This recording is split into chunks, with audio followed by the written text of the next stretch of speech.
सभी को नमस्कार। 9th ज्योग्राफी की क्लास में आप सभी का स्वागत है।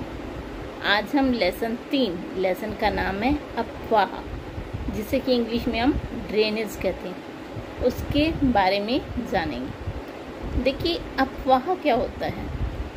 एक नदी किसी एक निश्चित क्षेत्र से जब बहती है तो उसे हम अफवाह कहते हैं। तो आज के लेसन में सबसे पहले हम जानेंगे अफवाह किसे कहते हैं, जल विभाजक किसे कहते हैं, डेल्टा किसे कहते हैं। उसके बाद हम जानेंगे भारत की नदियाँ, हिमालय की नदियाँ और प्रायद्वीपीय पठार की नदियाँ, उनके बारे में। तो चलिए शुरू करते हैं हम अपना topic. 9th geography lesson 3, lesson का नाम है अफवाह, जिसे कि हम इंग्लिश में कहते हैं ड्रेनेज। तो चलिए शुरू करते हैं हम इसे।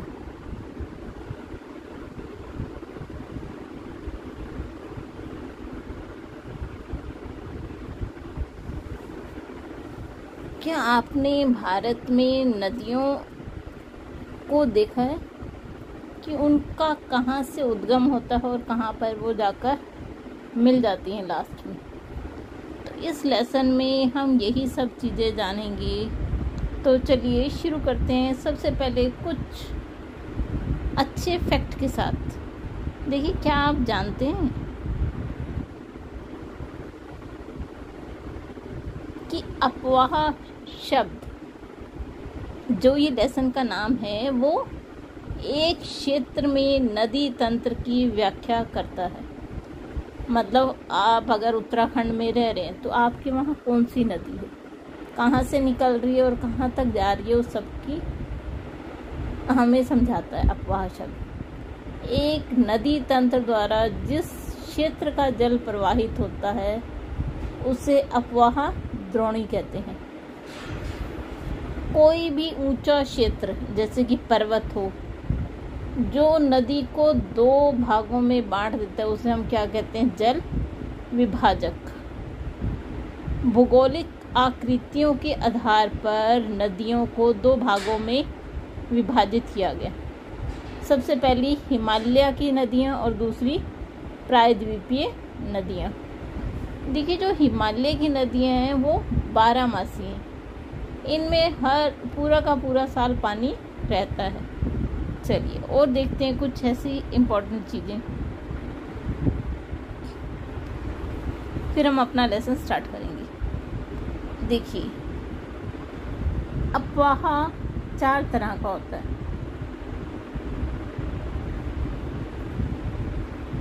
सबसे पहला धूमाकृतिक अफवाह, जिसमें मुख्य धारा और सहायक नदियां आपकी आपस में मिलती हुई दिखाई, जालीनुमा अफवाह। तीसरा है आयताकार अफवाह और चौथा है आपका अरीय अफवाह, मतलब जहाँ से नदी अनेक भागों में बट जाती है। चलिए आगे देखते हैं। देखिए, अभी तक हमने जाना कि अफवाह क्या है, उसके बाद हमने जाना कि नदी अफवाह द्रोणी क्या है, जल विभाजक किसे कहते हैं। भारत में 2 प्रकार की नदियां हैं, हिमालय की नदियां और प्रायद्वीपीय नदियां। जो हिमालय की नदियां हैं वो 12मासी हैं। हिमालय की 2 मुख्य नदियां सिंधु और ब्रह्मपुत्र। उसके बाद है विश्व की सबसे बड़ी अफवाह द्रोणी कौन सी है, मिस्र की नील नदी है।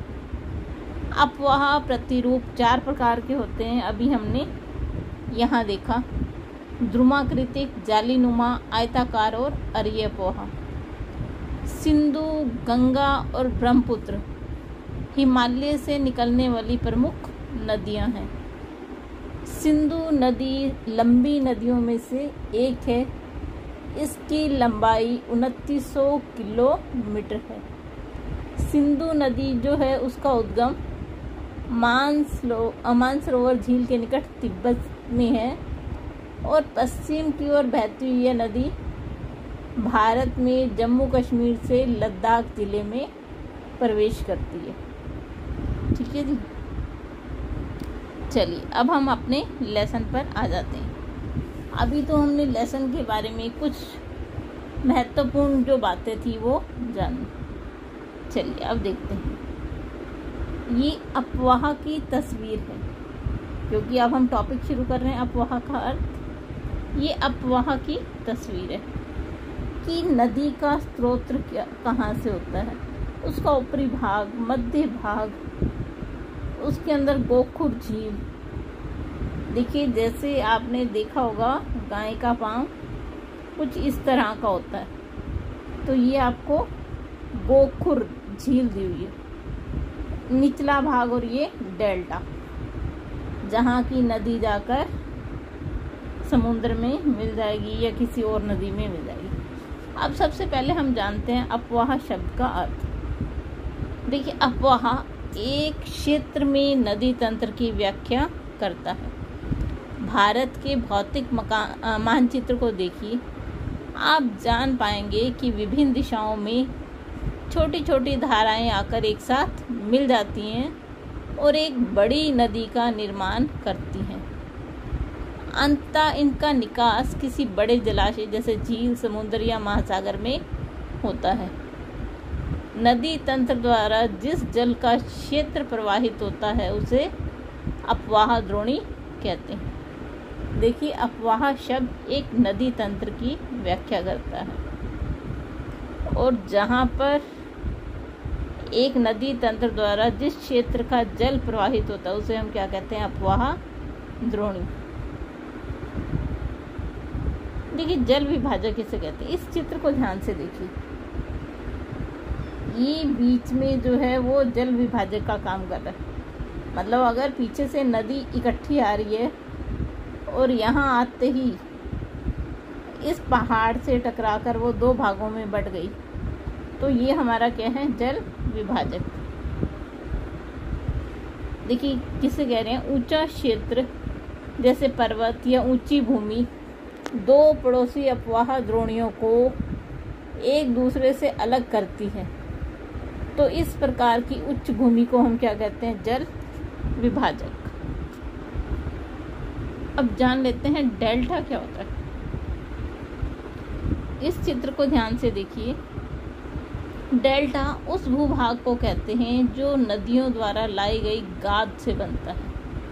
यह मुख्यतः नदी की उस मुहाने पर बनता है जहाँ वह किसी समुद्र या झील में गिरती है। इस भूभाग का आकार आमतौर पर त्रिभुज के आकार का होता है। नदियों के डेल्टा पृथ्वी पर सबसे अधिक आर्थिक और पारिस्थितिकी रूप से बेशकीमती हैं, क्योंकि वहाँ सबसे उपजाऊ भूमि बना दी जाती है। अब जान लेते हैं भारत की नदियाँ। देखिए, जो भारत की नदियाँ हैं वो दो भागों में विभाजित की गई हैं। एक तो वो जो हिमालय से निकलती हैं और दूसरी प्रायद्वीपीय पठार की नदियाँ। हिमालय से निकलने वाली नदियाँ कौन सी? देखिए, सिंधु, ब्रह्मपुत्र और गंगा नदी। चलिए, आज के लिए बस इतना ही, कल हम इन्हें विस्तार से जानेंगे। अगर आपको वीडियो पसंद आए तो लाइक ज़रूर कीजिए और चैनल को सब्सक्राइब ज़रूर कीजिए। आप सभी का बहुत बहुत धन्यवाद।